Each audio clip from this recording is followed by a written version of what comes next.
সত্যের বয়ানেই চাকরি হারালেন ইমাম, নবজাতক সন্তান নিয়ে দিশেহারা মোহাম্মদ রফিক আল ইসলাম। সুদ, জুয়া, ঘুষ ও সামাজিক অন্যায়ের বিরুদ্ধে কুরআন হাদিসের আলোকে বয়ান করায় ইমামতির দায়িত্ব হারাতে হয়েছে ময়মনসিংহ সদর উপজেলার চোরখাই এলাকার মোহাম্মদ রফিক আল ইসলামকে। দীর্ঘদিন আল্লাহর ঘরে ইমাম হিসাবে দায়িত্ব পালন করা এই আলেম আজ স্ত্রী সন্তান নিয়ে চরম মানবিক সংকটে পড়েছেন। নবজাতক সন্তান কুলে, সঙ্গে 9 বছরের একটি কন্যা। পরিবার নিয়ে কোথায় থাকবেন, কিভাবে চলবেন কিছুই বুঝে উঠতে পারছেন না তিনি। নিজের কোনো জমি বা ঘর না থাকায় কখনো মানুষের বাড়িতে, কখনো মসজিদের কক্ষে আশ্রয় নিয়েছেন।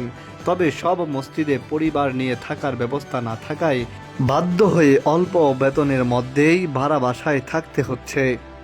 বর্তমানে চিকিৎসা, বাসা ভাড়া, সন্তানের ওষুধ ও মেয়ের মাদ্রাসার খরচ কোনো কিছুই ঠিকভাবে মেটাতে পারছেন না তিনি।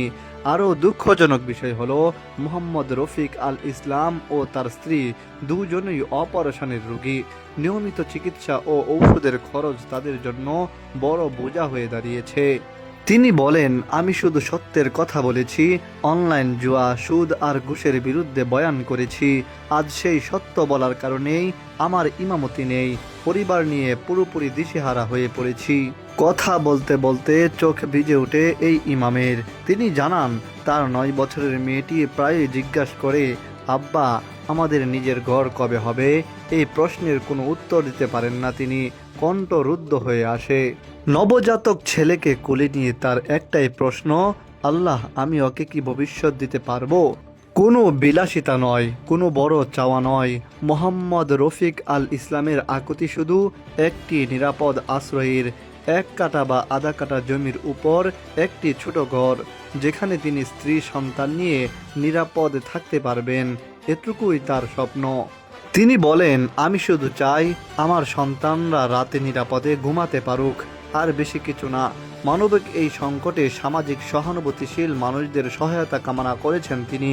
তার বিশ্বাস, কারো একটি শেয়ার, একটি সহানুভূতির হাতই হয়তো এই পরিবারের মাথার উপর একটি স্থায়ী ছাদের ব্যবস্থা করে দিতে পারে। মোহাম্মদ রফিক আল ইসলাম, চোরখাই সদর, ময়মনসিংহ। বর্তমান ভাড়া বাসার ঠিকানা এটি।